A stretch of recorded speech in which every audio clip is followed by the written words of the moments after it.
Thank you, Honorable Speaker.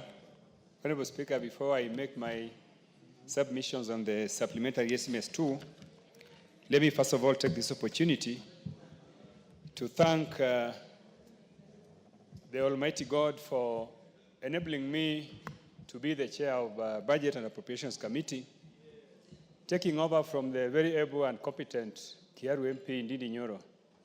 Honorable Speaker, I want to say that since the constitution of the broad-based government, the president has continued to do things that have continued to confound many Kenyans. One of the things that the president has done, Honorable Speaker, first of all, is to reorganize government and to bring some of us into cabinet. Honorable Speaker, when you attended the burial of the late CDF General Ogola, Honorable Speaker, you were present. When I challenged the president that there are certain positions in this country, Honorable Speaker, that have never been held by certain members of certain communities. And Honorable Speaker, as the majority leader has rightfully said, today we have the Cabinet Minister for Finance being the Honorable John Mbadi. That is a big milestone, Honorable Speaker, something that has never happened since independence.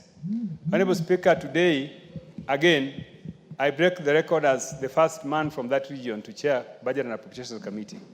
Honorable Speaker, this is a very big milestone that, first of all, I would like to thank the President of the Republic of Kenya for his bold leadership and for ensuring that whatever he says, he acts whatever he says. And when the President said that he wants to unite the country, Honorable Speaker, this is the real evidence that the President is really uniting the country. Second, Honorable Speaker, my party, the ODM, Orange Democratic Movement Party, and the leadership. Honorable Speaker, you know Baba is always present. And so I want to thank Baba for this opportunity. The leadership of this House, Honorable Speaker, Honorable Junet Mohammed is here, Honorable Speaker. Let me confess, Honorable Speaker, that Junet is the person who reorganizes our Zimio side. And for me to sit here, Honorable Speaker, it is the confidence that the Junet Mohammed has in me that has allowed me to chair this committee. Honorable Speaker, these are things that must go on record even before I start work. Honorable Speaker, I don't want to say much more from there, but just to make a few remarks on the supplementary estimates before the House. Honorable Speaker, the reality of the matter is that these estimates are before the House at the moment when the economy is stabilizing. This is something that I need to repeat for everybody to hear, that the truth of the matter is that the economy is stabilizing and these estimates are before the House at the correct time. One of the evidence that the economy is stabilizing, Honorable Speaker, is that prices of basic food has come down. Inflation has moved from as high rate in 2024 of 10%, we are talking about 3.5% as at February. Honorable Speaker,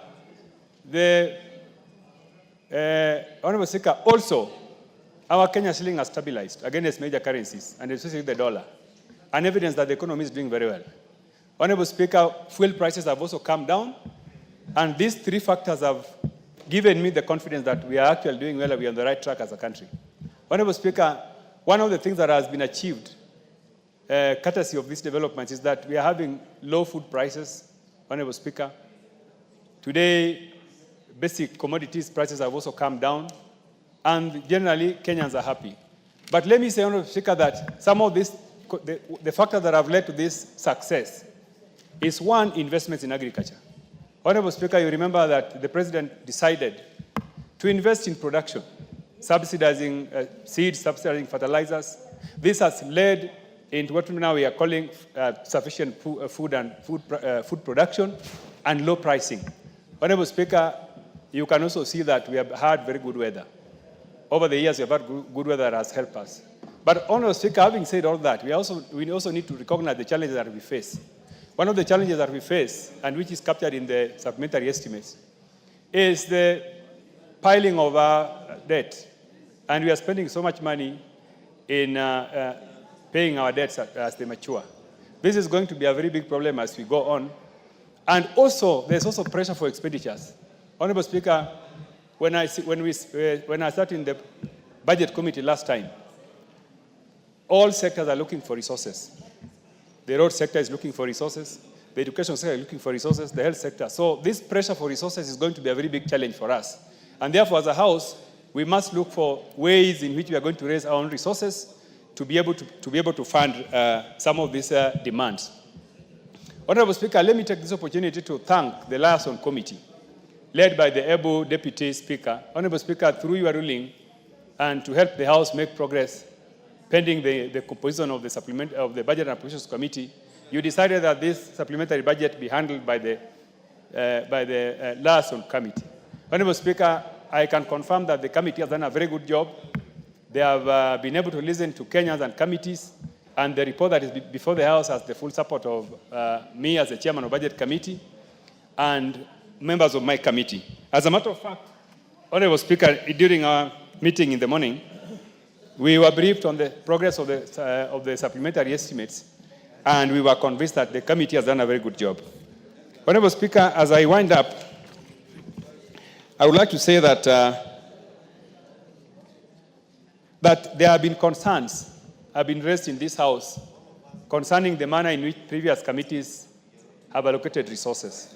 Honorable Speaker, this is something that I'm well aware of, and the only thing I want to promise the country is that I'm going to preside over sharing of public resources in a manner that respects diversity of the country, in a manner that respects equity, and that each and every section of the country is going to benefit from the resources.